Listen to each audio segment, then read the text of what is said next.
Hello everybody and welcome to a video where I read the Future of the Fortress posts. For those of you who are unaware, once a month Tarn does a Q&A on the Bay 12 forums called the Future of the Fortress. These are public and you can take part in the conversation using the link down in the description of this video if you would like. And I make videos where I read all of the posts. This video is going to be me reading forum posts, so if that's something you're interested in watching, please stick around. Otherwise, feel free to read the posts yourself.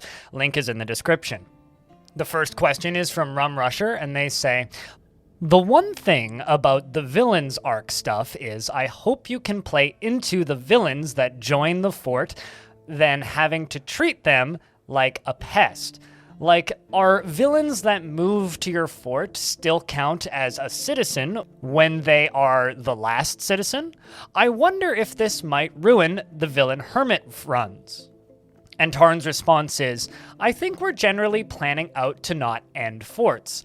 Like full wear forts and such is still work, if I recollect. We also want to continue forts after, say, Goblin Conquest. If the Goblin Conquest isn't 100% lethal, which isn't a thing currently, obviously. That said, if your hermit has a rich inner life and is also running a palace where visitors come, they are sort of putting themselves at risk a bit. And we'll see what situations we have to handle."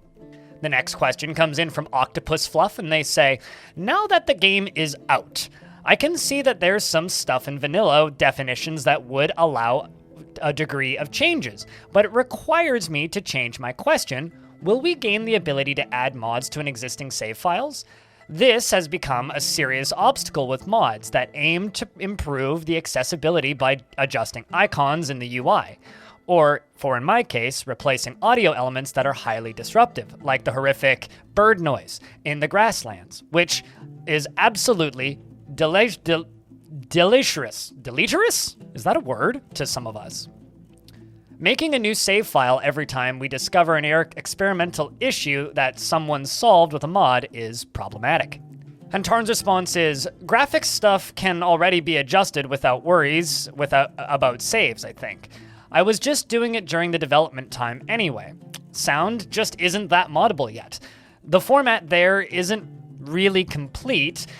It doesn't know how to use non-vanilla files, and it doesn't have a place to put them. I wanted to get something in there so that saves could be a little bit compatible with more support later by having any objects at all to work with." The next question comes in from Criprium, and they say, "Questions about prosthetics reminded me one thing. Exoskeleton or power armor. What about them? In Myth and Magic future? Context, of course." And Tarn's response is, "I think there might be a power goal for this.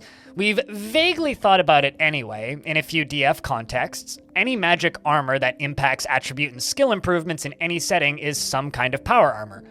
Not sure where the lines are drawn here." The next question comes in from a were-dragon, which is bloody terrifying, and they say, "On animal people armor, would it be possible to have one piece of armor type, like a mail or breastplate, left and right, both boot, etc., drawn out for each animal person and palette swapped on demand rather than, say, a different armor graphic for each piece? Specifically, can the graphics system handle a palette swapping the gear itself, or would you need to pre-make the gear and apply up the palette swap manually to each piece of gear and then feed it to the graphics system? Asking both in desire for custom armor, mod, and clothing without insane work, and for how your system could handle something like that for a middle ground you spoke of in reference to a similar question." And Tarn's response is, "It isn't currently possible to palletize equipment materials. We did the clothing and armor way before the pallet system existed, and we need to loop back around to support things like this." The next question comes in from Sue, and they say, "Asking on the eve of release, but assuming you're reading this, is a good week or so after, were there any last-minute mission-critical bugs you had to drop everything to fix, or has it been relatively smooth sailing?"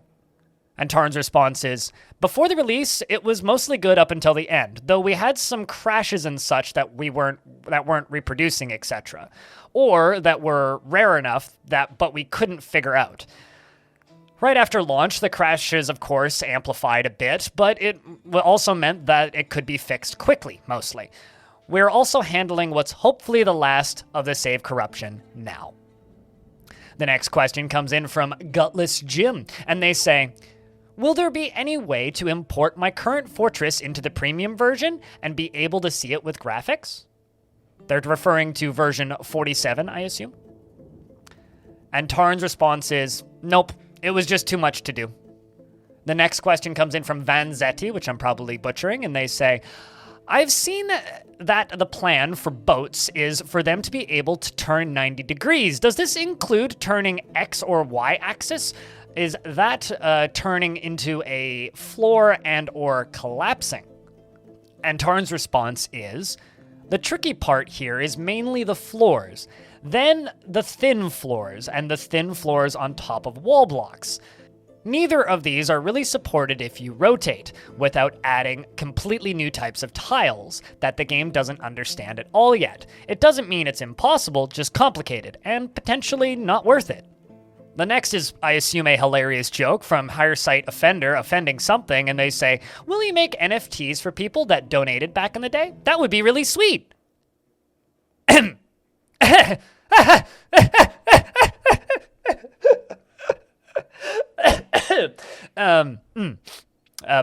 Absolutely not, would be my assumption. And Tarn's response is, not something I'm interested in.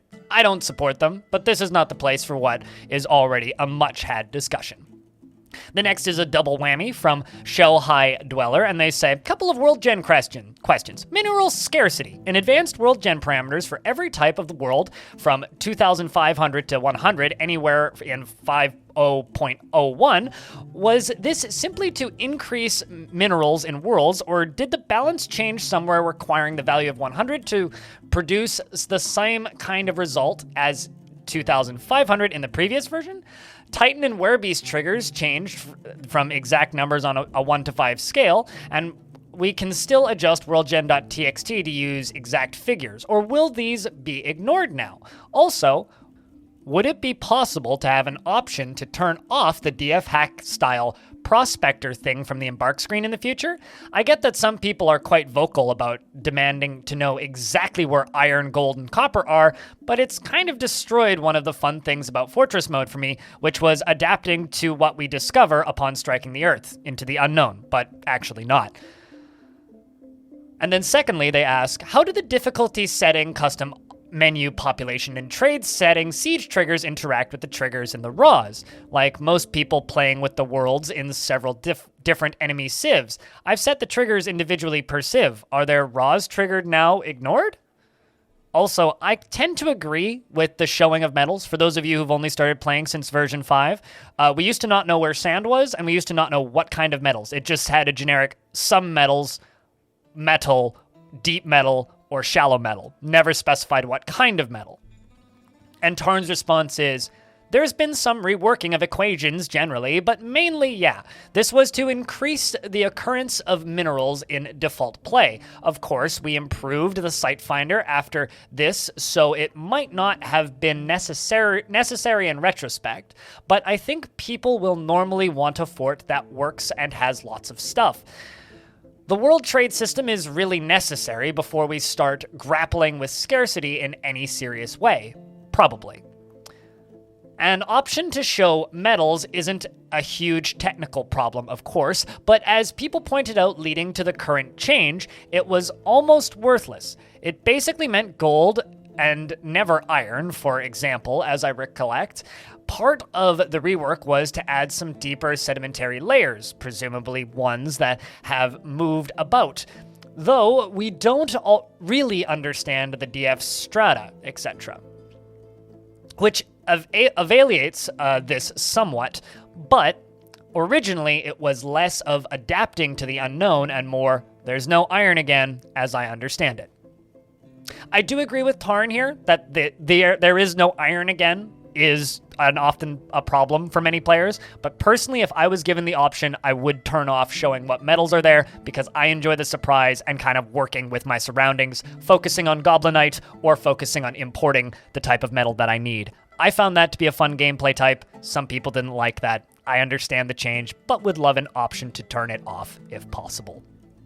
Another one from Shonai Dweller, and they say, what's the thinking behind removing civilian alerts?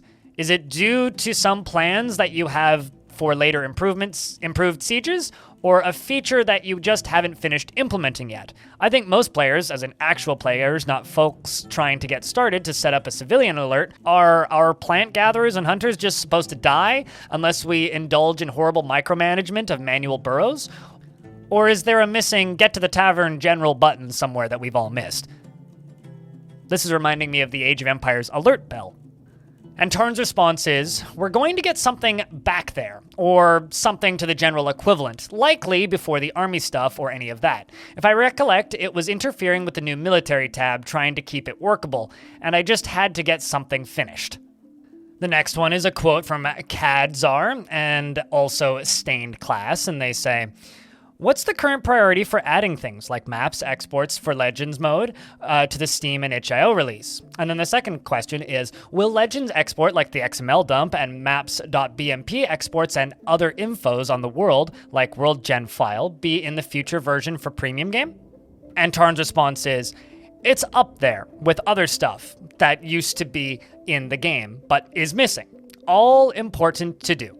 And I'd expect all of it to be there before Adventure Mode is fully updated, because they are all pretty straightforward. But there might be exceptions here and there if the wrinkles get nasty. The next question comes in from Noirscape, and they say, what's the current state of the native Linux port for version 0.5? Steam doesn't appear to support it, but performance with Proton is apparently good. Are there any plans to port version 5 natively to Linux for premium? Will Classic get a native port going forward? And Tarn's response is, this is the idea. Yeah, the old code is there, but it's not fit to sell. Have to deal with the Symlink situation or whatever issues and various maintainers and etc. And we're troubled by. And I'm not qualified for that. Have to discuss it with Putnam and see where it goes, etc. But our plan is to get native support in for some flavor at least. However, that normally ends up working for closed source Steam stuff, etc. Next is a quick three-parter from Urist Mixadist, and they say, 1. Right now, modded creatures without textures show up as a debug creature, which can be annoying. Will this be changed? 2. Will we ever get multiple economic systems rather than the strict capitalism or communism? 3. What improvements can we expect from Premium Adventure Mode release? And 4. Currently, the game doesn't warn you about being close to a Necromancer Towers. Can we expect this to change in the near future? And Tarn's response is, 1. It's possible to have options, I suppose, but I don't want ASCII generally to show up in the graphical release without opt-in. It could be more confusing. 2. I'm not sure we have strict versions of either system you mentioned currently, but there will be more variety with the entity rewrite and economic stuff afterward. 3. The only stuff to generally expect are graphics, better menus, mouse support, etc., as with the Fort release. The rest is less expectable, and just more stuff that will happen. I'm not sure if there are clear standouts like the labor system for improvement, since the whole thing is kind of a weird bird. Lastly, multiple people have mentioned it, and there are still more serious issues, but it's a reasonable request, in regards to Necromancer Towers. The next question comes in from Red Bandit Garbledygook, and they say, I enjoy exploring Legends mode, and often notice that people often have hundreds of relationships that only last 2 to 10 years or so, and never just settle down with one person that is a good match for them, or who they love until they die. It's kind of depressing, honestly, and I think it would make for better storytelling to have more serious, long-lasting relationships. Example, 2 people have been married for 50 years and one of them is killed and kidnapped by a monster or something, and the other gives up their comfy life in the hamlet to go search for or avenge them. It's just more dramatic. So, are there any plans to make relationships and marriages longer lasting or permanent, given the right circumstances? I think just displaying the reason for breakups and divorces could be good as well. And Tarn's response is, yeah, if that's all you're seeing, it's surprising. There's supposed to be a range of personalities and some support long durations. And this is me chiming in as another Legends looker. I got to agree with this. I've definitely seen longer relationships. Not sure what that person's looking at. The next question is a great username from Tinfoil Top Hat, and they say, I know fees and taxes and whatnot probably take a sizable chunks out of your sales revenue, but it looks like you just made a boatload of cash. Any fun plans for the money, DF related or not? And Tarn's response is, it's still too early. I mean, I got better health insurance. This is something. And now we're squaring away the game. Having people come on gobbles stuff up pretty rapidly. And DF only has one launch in all the years to go, so we need to be careful.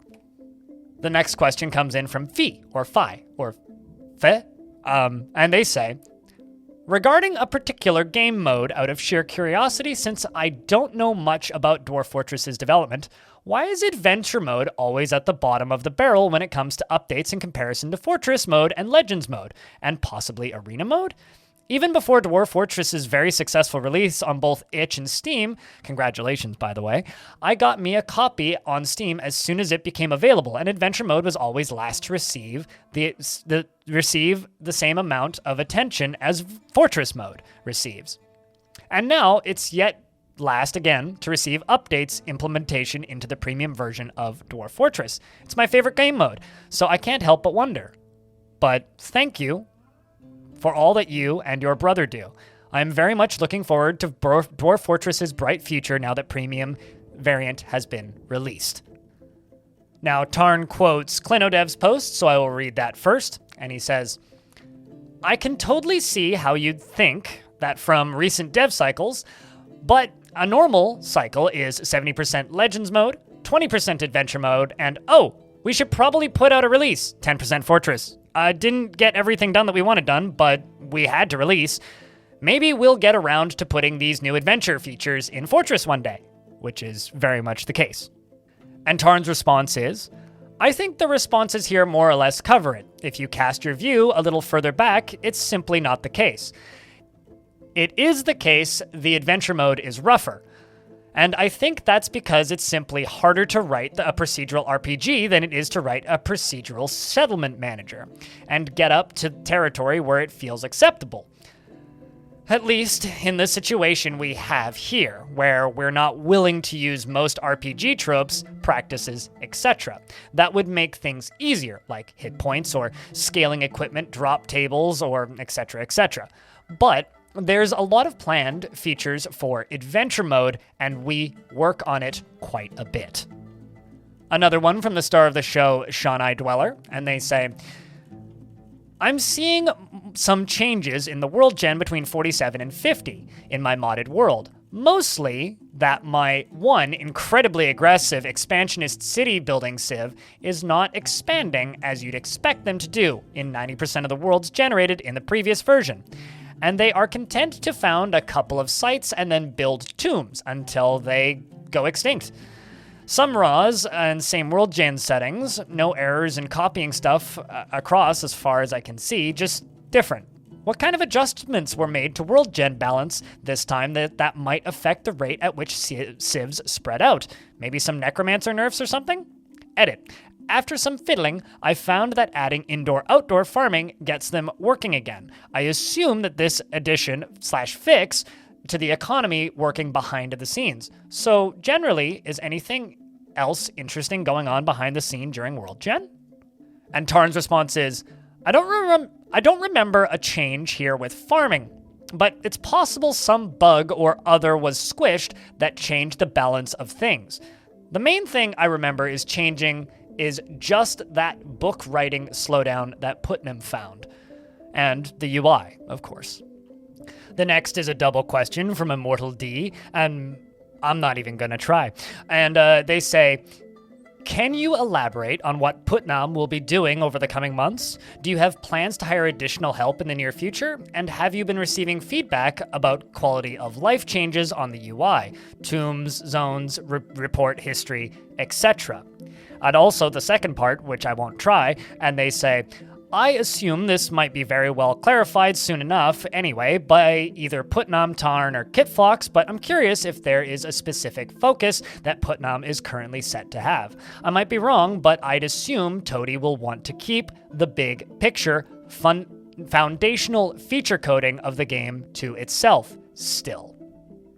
And Tarn's response is, there are no plans for additional programmers currently. Lots of feedback is coming in, and so far we've gone through some version control stuff, and also squished a save corruption after a few long sessions of messing around with it.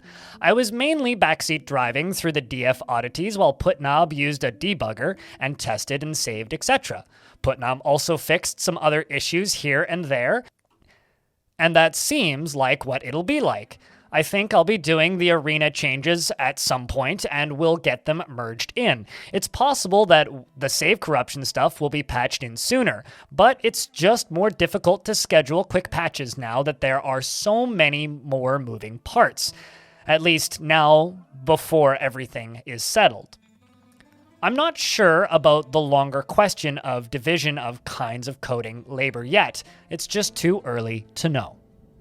Another question from Sue, and they say, I saw someone on the Kitfox Discord say that the reason labor management was changed was because you don't want us to be able to micromanage our dwarves. Is this a true statement, or were they just salty?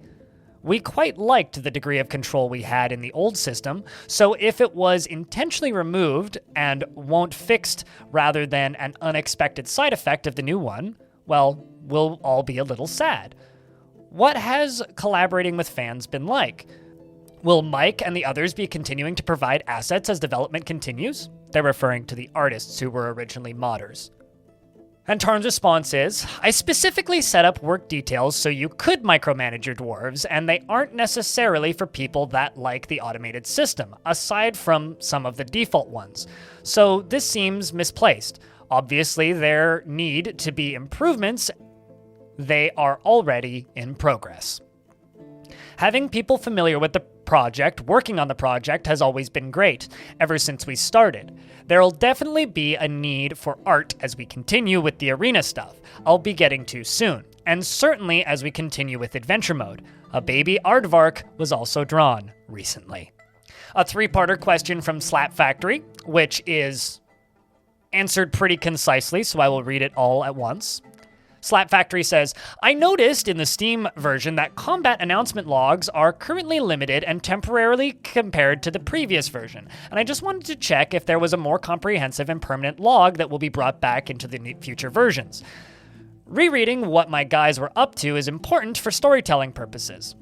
Related to storytelling, will we be eventually able to export Legends content like before? Viewing in third-party programs was fun, but it was the easiest way to export world gen parameters. And there seems to be some confusion that the game has been slightly simplified with less granular labor management and the inability to select specific ammo and burrows, etc., for the sake of reaching a wider audience. I don't believe that was ever mentioned, and besides a few specific examples, I couldn't see much evidence of that. So I believe that it's just a rumor that a handful of people are running with. I disagree with those people.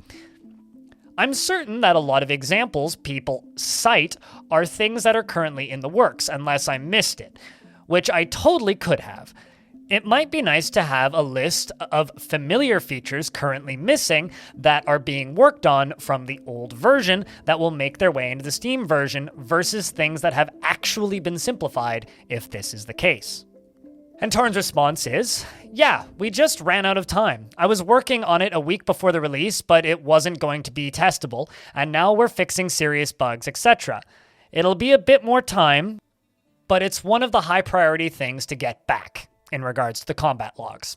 2, similar, but it'll have a tad longer announcements and reports. Looking forward to it. And then the final one is ammo, burrows, and work details are also similar. Ammo we're going to do with ranged combat rewrite, generally probably before or at the beginning of adventure mode stuff. Now that version control is up and there are multiple programmers, I don't think there's going to be a patch drought while adventure mode and graphical update is in progress. I just screamed for happiness. The simplification sentiments for ammos and burrows, to the extent that they exist, are also misplaced, as it was for work details, though in a different way since there isn't even a parallel new system for these. I didn't get to the ammo system, and the game can function without it for a bit, so it was a reasonable delay. Alerts are obviously missed a bit, but we already got the odd buttons in a pat, and we'll get to it a bit more to reproduce the functionality in whatever way. Sentiments more along the lines of launched without things that we like and expect. Depot accessibility is another one. Legends exports, finishing keyboard menus, and existing ports, etc., also adventure mode, are reasonable. Sentiments like altered to appeal to a broader audience are also obviously true, but that was the entire point. But that doesn't mean we've dumbed it down or whatever. That just hasn't happened. The next question comes in from Beeg, and they say, I noticed in the Steam version of Fortress mode, some content changes have been made to make the game more approachable. Will Adventure mode receive any content or gameplay changes when it finally releases on Steam? And if so, are there any future changes you are able to tell us about at this time? And Tarn's response is, I imagine the process is going to be roughly the same as it was for Fort mode. When you are updating a huge interface, sometimes it just makes sense to change a system than to build an interface for it. And there are also lots of general changes that come up that make sense to do while you are in a given spot. With Adventure mode, this also coupled with the upcoming villains and army stuff. If it makes sense for some of that to come in earlier, because it would save a ton of time, we'll do it. But we don't want to get sidetracked into doing the whole of it. That or it'll take too long, even though these two things together are specifically there in part to make Adventure mode more of a full game experience. The next question comes in once again from Shonai Dweller, and they say, I kind of love the way that in version 5 you can click on your cats, or even a giant hamster closing in on your fisher dwarves and read that he's grouchy after being caught in the rain, and other such thoughts. Is this supposed to happen, or is this something that you'll be reconcealing later? Same for enemy kills. Were they visible before? I forgot. No, they weren't.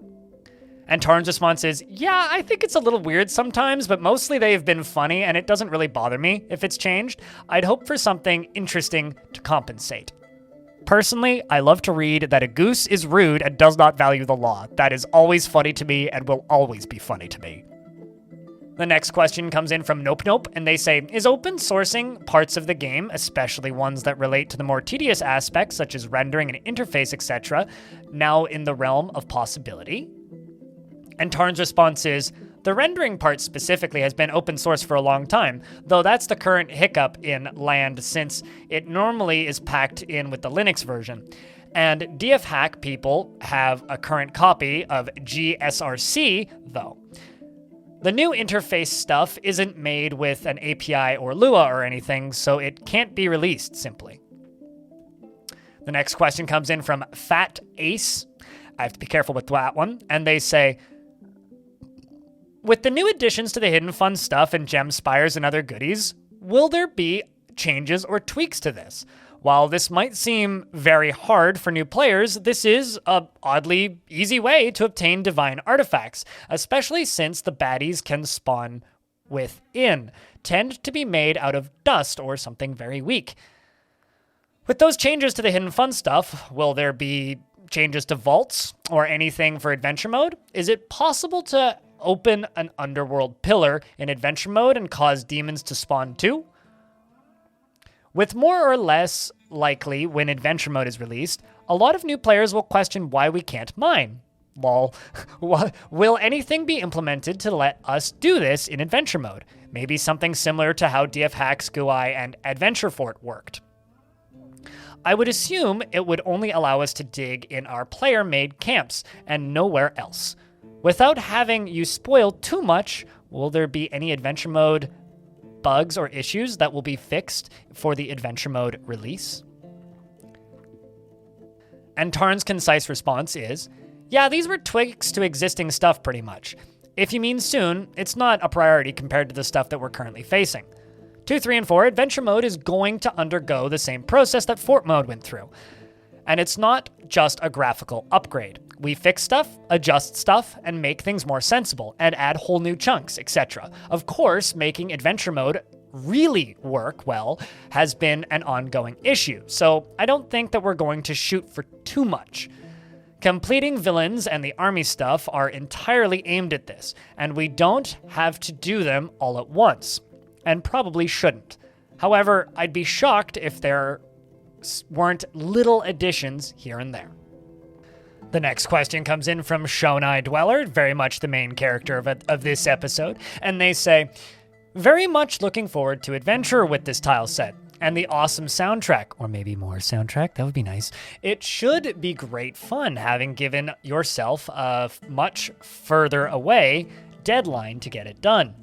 Is this deep dive focus on bringing the adventure up to the standards of Fortress with the side bugs and other issues all addressed along with the interface that we've all been waiting for? Or is it still something that will eventually happen over a long period of time and updates in amongst other arcs?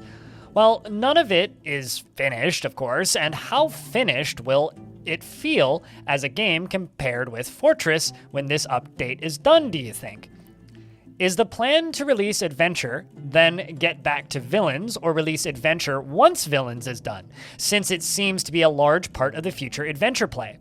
Also, you've mentioned that you want DF playable for people without a numeric keypad. Does this extend to removing the keypad movement from Adventure, or are you going to keep the keypad controls? And also implement other ways of getting about with the mouse like in Caves of Qud? For what it's worth, I wouldn't feel very comfortable playing a roguelike and not being able to use the keypad. Hard agree. And Tarn's response is, I think the main issue with getting Adventure Mode up to Fort Mode standard all at once is kind of what you brought up. Doing Villains, the army stuff, was just our main plan for years for accomplishing this. So it kind of depends if we want to also push these into one giant release, which seems unnecessary. But we are going to be working on bugs and issues for the first Adventure Mode release.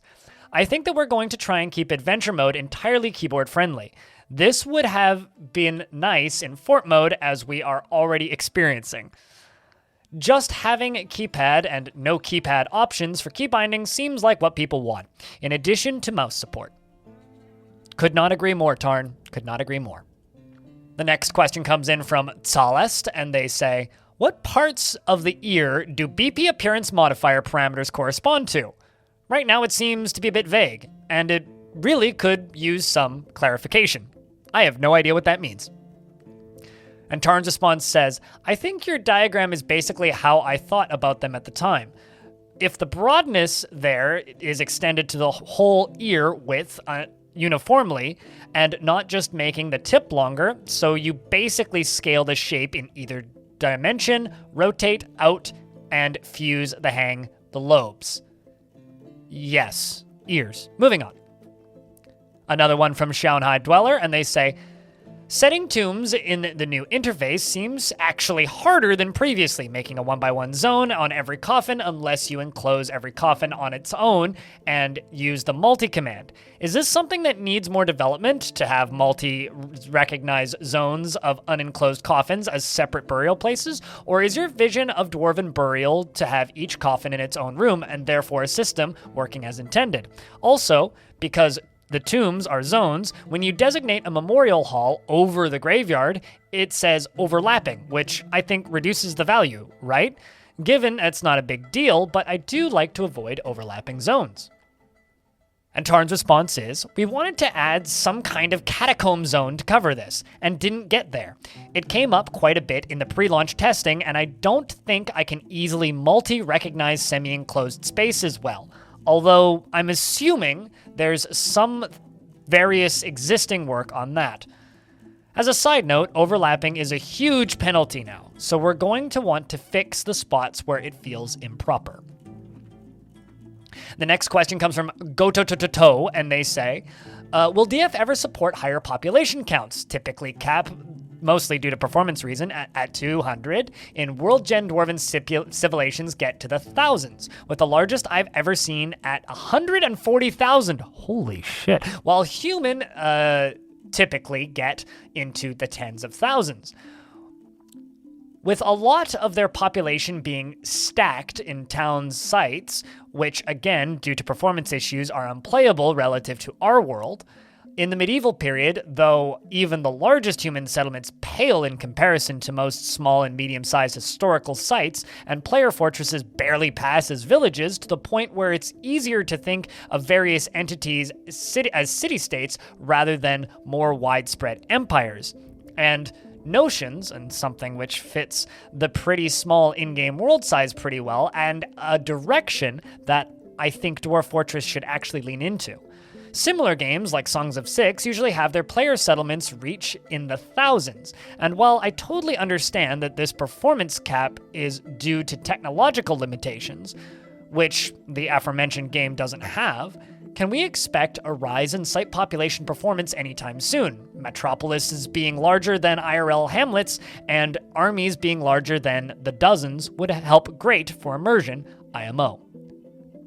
I would like to point out that Songs of Six is kind of like Factorio in that there's no physics, there's no individual characteristics, it's very cookie-cutter characters, aside from randomly generated faces and a couple different numbers for each person. Way less processing power going on in the background, so just wanted to make that clear.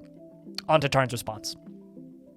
Tarn says, I don't have much to add to the responses. Basically, people said what I just said.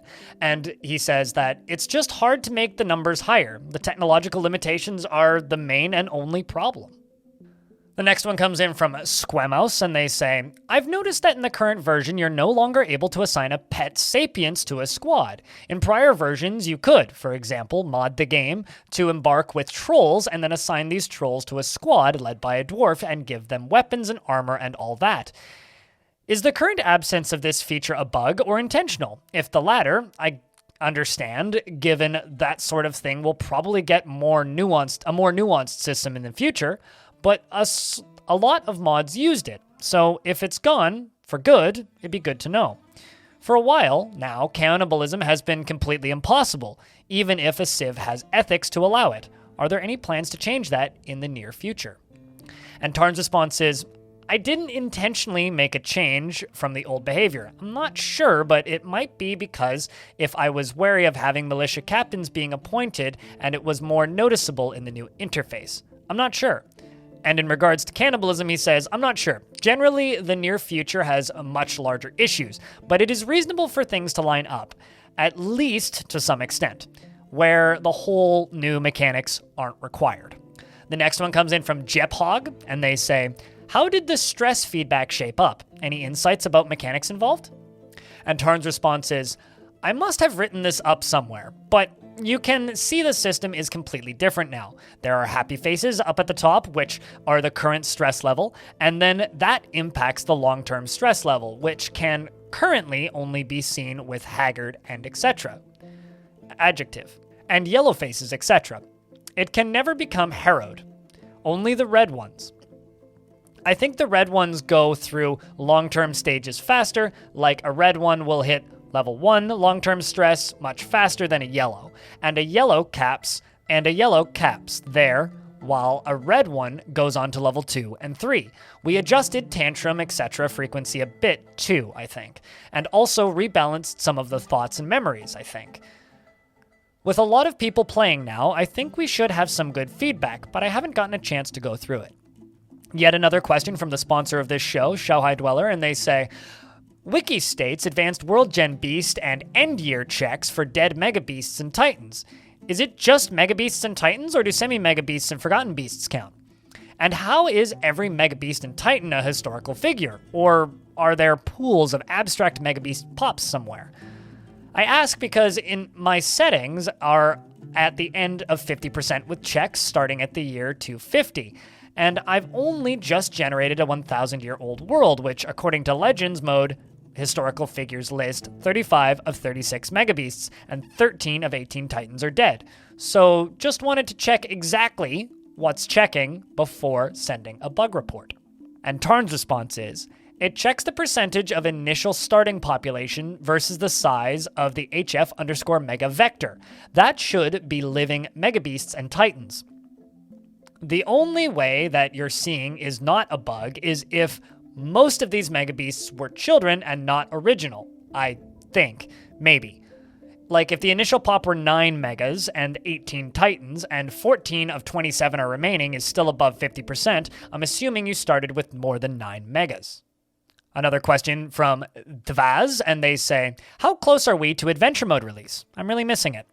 And then another question from Enaris, and they say, do you have any timeline or objective in regards to adventure mode? I suppose it will be much faster than doing Fortress, but things are also to be reworked, so maybe it will be longer than one can expect. And Tarn's response is, yeah, it's not going to be fast. There are a lot of menus and options there. When you sit down to emulate them, which we've done now, it ends up being quite a list, even just the stuff that needs to be minimally converted. And having a lot of existing art for them is useful, but there's just a lot to do. A question from Kira Knox, and they say, species description of fond of drink and industry were previously an iconic feature of looking at units in Dwarf Fortress, and now they are buried 4 clicks in a health menu instead of the first click of a unit that gets shoved in your face with a personality description. Even for non-sentient creatures like frogs and elephants, a couple streamers have already made a light-hearted fun of this. I feel called out. Is there any hope of getting the species descriptions back onto the overview? And what about nerfing the extremely humanoid personalities of everything that doesn't have can speak? I want my law-hating goose, damn it. And Tarn's response is, the species description is literally the same for every dwarf, so I don't think it should take up a lot of important initial space. That space runs out very quickly, and it was also reasonably buried under quite a few other key presses in the old versions. Well, View Dwarf, Z was Enter was the key presses, so 3 key presses. For procedural creatures especially, I think it's more important than where it's currently placed, though. The personality stuff is somewhat ridiculous, especially the weirder top traits. The thoughts mostly haven't bothered me so much. The next question comes in from VolleyLol, and they say, how does the near future look in terms of improved modding support versus squishing bugs and optimization? Some missing features, such as not having select cut for all object types, means mods have to be written with workarounds and disallow usage with other mods. So I'm wondering if it's worth waiting for 5.0.05 or 06, where that won't be needed, or if it's better, as a modder, to research workarounds because it will be a while. And Tarn's response is, Putnam and I have not had the chance to set anything up yet. They start in January, so it's just too early to say. For me, it's just currently going to be learning curve of how this all works, whatever technical systems we end up using. Next question comes in from Eric Blank, and they say, did you have a Merry Christmas? Will Adventure and Arena mode be coming out in the same time? I feel it's probable, since taking control of units requires the Adventure interface, but want to know what's planned. And Tarn's response is, yeah, I had a good holiday break. We're going to do the non-adventure part of Arena first, and then you'll get adventure-style control again once Adventure mode comes out. A question from the Curious Cat, and a very important one, Lutefisk. And Tarn's response is, yes, I ate 3. No fish taste this year, which I think is good. And I tasted pepper. So not a COVID symptom. Deadly Lint Roller asks, any thoughts on upcoming encoding used for the text in the RAWs? I'm having trouble with this myself at the moment. What about the RAWs format itself besides updating the files somewhere? How big of a lift would it be to move to something like XML or JSON? And Tarn's response is, it's a huge process to switch, and there's just a lot there, and it would all have to be reprocessed. The next question comes in from Cleargy? I probably wrecked that. And they say, will modders be getting a way to edit dwarf image layers in the Steam version without the inherent graphic incompatibilities of redoing the entire dwarf? Select tag. A viable addition for this would be to allow more mod compatibility when editing and adding graphics. What determines if an image used in the game uses palettes or material or color or not? Will modders have a way to see their graphics as palette colored? I haven't been able to figure out how to palette cheese. Will dwarf layers be able to show material colors and dye colors? Is there some particular reason that the layers were made for each of the vanilla materials instead of being a single palette colored layer? A group of modders I'm talking to have not been able to manage visible dye conditions outside of item tiles.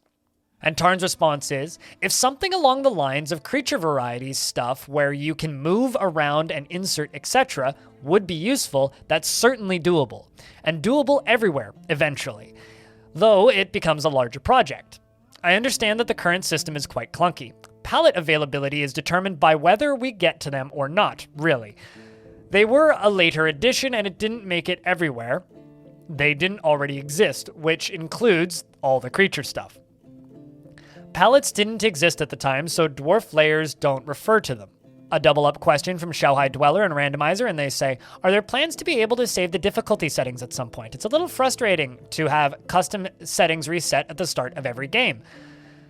It's also, is there a way to currently make the embark box that shows a list of neighbors longer? It's currently cutting off at towers a lot of the time, and in vanilla, it really doesn't work at all in mods with multiple additional civs. And Randomizer says, do you plan on upgrading the embark screen or site finder in the near future? I agree, the embark box should show neighbors at a longer distance. Is it also possible to put all possible races in the site finder where you can check yes, no, friendly, hostile for each one? Tarn's response is, I didn't have specific plans for this. Aside from, I'm sure, some notes generally touching upon these overall features that I didn't get to. It's all reasonable, of course. Adjusting the site finder in that way may be more difficult because it would need to calculate distances, etc. For every tile or sieve or whatever, that's probably pretty hefty. And that brings us to the end of the longest Future of the Fortress read-along I've ever done. I'm looking at my recording right now and it says 1 hour and 25 minutes. I'm sure there's plenty of blank space that will be cut out for the final video, and as well as plenty of rereads, so I get to go back and edit this now. I just wanted to say thank you if you made it to the end, because this is quite the put together and definitely something that takes a lot of time. I've been working on this now between screenshotting all of these and prepping for the video, as well as now recording this for about 2 hours. So now after editing and uploading, this will be about 3, maybe 4 if I had to guess, which is quite a lot of time for video work in my world. I just want to say a thank you if you made it to the end, because it means a lot, and I'm looking forward to next month's. Thank you very much to everybody who's jumped on the channel, and if you haven't yet, check out my State of the Channel for 2023. It's got some fun stats in it, and I hope to see you in the next one.